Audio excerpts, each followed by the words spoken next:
Usted está escuchando el podcast Children's Health Checkup, donde respondemos a las preguntas más frecuentes de los padres en cuanto a cómo crear niños sanos y felices.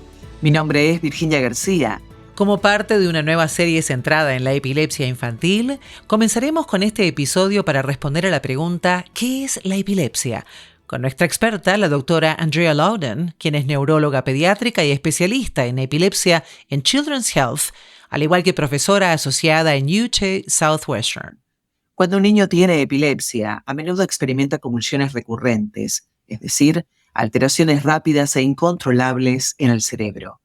Aunque la epilepsia puede desarrollarse en cualquier persona y a cualquier edad, es más frecuente en niños pequeños y personas mayores de 65 años. Y en este episodio nos adentraremos en la epilepsia pediátrica, sus causas y su tratamiento. Doctora, muy bienvenida. ¿Podría contarnos un poco más sobre usted, por favor? Muchísimas gracias, Virginia. Para mí es un placer estar aquí hoy.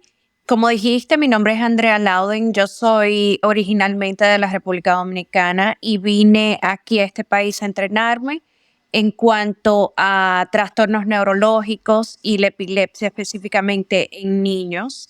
Y una de mis grandes finalidades también en los pacientes de origen hispano es crear conciencia en cuanto a la epilepsia, qué es, cuáles son las causas más comunes y cómo podemos tratarla y prevenirla. Doctora, es maravilloso que tengamos doctores biculturales, pluriculturales, bilingües como usted, que nos puedan ayudar a entender este trastorno, esta enfermedad y cómo afecta a nuestros niños hispanos en Estados Unidos. Muchísimas gracias por esa dedicación.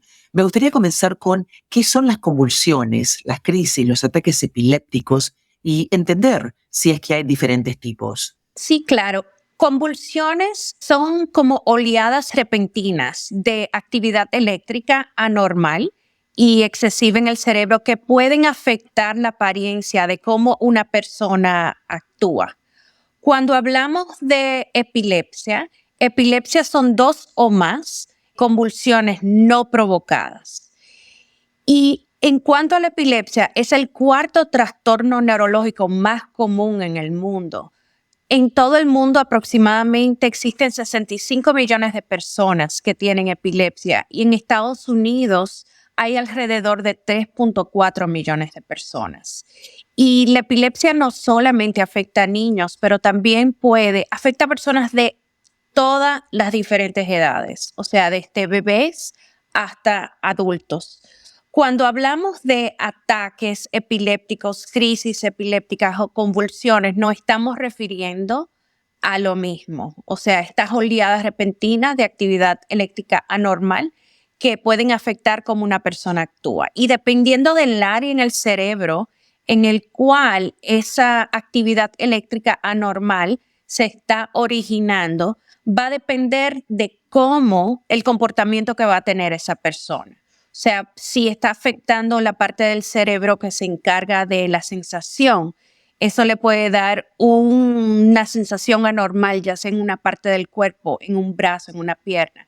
Si está afectando una parte del cerebro que causa movimiento, ahí podemos ver como algún movimiento, ya sea de un lado del cuerpo o de todo el cuerpo. Y cuando nosotros pensamos en convulsión, típicamente pensamos más en aquellas crisis que le llamamos crisis de gran mal, que son cuando las personas se caen al suelo y empiezan a convulsionar el cuerpo entero. Pero es importante también entender que no solamente existen ese tipo de crisis epilépticas, sino que se pueden ver de muchas diferentes maneras. Y creo que aquí cabe la pregunta entonces, ¿qué causa esta crisis, esta convulsión? ¿Qué es la causa más común de la epilepsia? Hay muchas causas en cuanto a la epilepsia y en un 50% de los casos se desconoce la causa, lo cual puede ser muy frustrante como padre no saber exactamente el por qué. Pero en cuanto a las causas más frecuentes que vemos, la conocemos como causas estructurales, lo cual significa que hay una anormalidad en el cerebro en sí, ya sea de la manera que se formó o una normalidad de que tal vez cuando el paciente nació no le llegó suficiente oxígeno al cerebro, lo cual puede causar cicatrices que pone al paciente más propenso a tener crisis epilépticas. También existen causas genéticas en el cual no es que un padre se lo pasa al niño, pero también pueden ser causas espontáneas que ocurren en una persona en sí. Existen causas metabólicas, ya sea anormalidades en cuanto a cómo el cuerpo utiliza la glucosa o diferentes tipos de sustancias en el cuerpo, las proteínas, los ácidos grasos. También existen causas inmunes en el cual el mismo cuerpo crea estos anticuerpos que atacan una parte del cerebro, conllevando a crisis. Y como mencioné también anteriormente, la mayoría son causas desconocidas, o sea que hay tanto que aprender en cuanto a la epilepsia. Y doctora, entonces, ¿cómo hago si desconozco la causa para diagnosticarla? ¿Cómo se diagnostica la epilepsia? Lo más importante es cuando el especialista ve al paciente, es tomar una historia clínica clara con un examen físico y prestando mucha atención a cómo se vio la crisis, qué pasó. El diagnóstico de epilepsia primero es un diagnóstico clínico, o sea, se basa en la historia del paciente. Luego, entonces, el médico va a utilizar varios estudios diagnósticos para entonces entender de dónde ya sea viene, de qué parte del cerebro están viniendo las crisis y también por qué. Entonces, pueden utilizar pruebas de sangre para tratar de descifrar la causa. También hay que hacer neuroimagen, ya sea una resonancia magnética en el cerebro, porque hablamos también de que pueden haber causas estructurales, ya sea por una malformación en el cerebro. Entonces, con la imagen del cerebro, con una resonancia magnética, podemos identificar si hay una normalidad específica en el cerebro que conlleve a tener estas crisis epilépticas. Luego, otro estudio muy importante se llama el electroencefalograma. El electroencefalograma es un estudio neurodiagnóstico el cual estudia las ondas eléctricas del cerebro. Cuando hablamos de qué eran las crisis epilépticas están causadas por ondas repetitivas anormales en el cerebro, de esa actividad cerebral. Entonces, con el electroencefalograma podemos identificar si las ondas eléctricas en el cerebro están anormales, lo cual puede llevar a tener una crisis epiléptica. Muchas veces estos estudios pueden estar normales, pero como dije, el diagnóstico de epilepsia se basa en cuanto a una historia clínica, no en base a los estudios. Los estudios es algo complementario que ayuda al epileptólogo tratar de descifrar y entender el porqué. Bien, da la sensación entonces que a diferentes causas va a haber que encontrarle un diferente tratamiento. ¿Qué tratamiento existe entonces para la epilepsia? Hay muchos medicamentos. Ese es el primer paso del tratamiento, es encontrar cuál es el medicamento anticrisis o anticonvulsivo más adecuado para el paciente.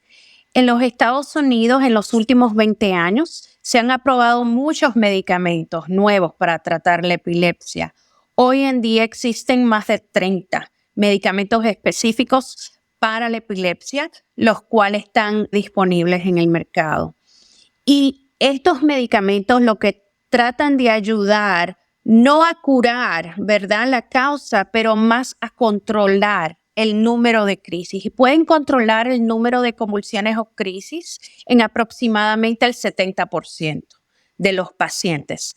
Pero claro está, hay un 30% que tal vez no te va a responder a los medicamentos, lo cual entonces hay que buscar otros tratamientos para la epilepsia, que incluyen ya sean neuroestimuladores, una cirugía para la epilepsia, puede también ayudar en muchos pacientes, como también terapias con dieta, como la dieta cetogénica.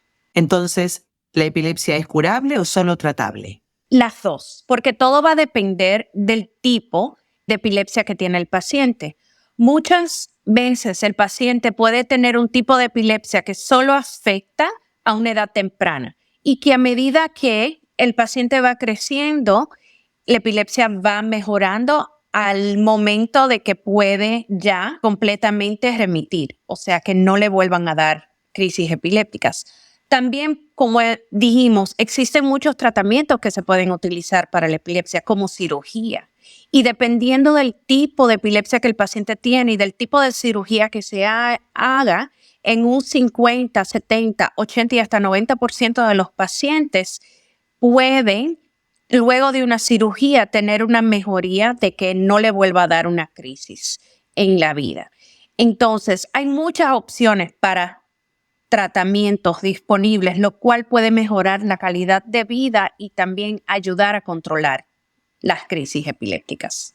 Se me hace sumamente importante, doctora, que usted menciona estos porcentuales en cuanto a la cantidad de yuxtaposiciones, de combinaciones que se pueden lograr con tratamientos, con medicina, con dieta, con cambios en el estilo de vida para que el paciente sufra la menor cantidad posible de crisis o convulsiones epilépticas. Ahora bien, todavía queda un porcentual. Puede ser 10%, 20%, 30%, lo desconocemos, depende, como usted nos acaba de esgrimir, del historial médico, personal, genético y de otras tantas variables en la vida de ese paciente.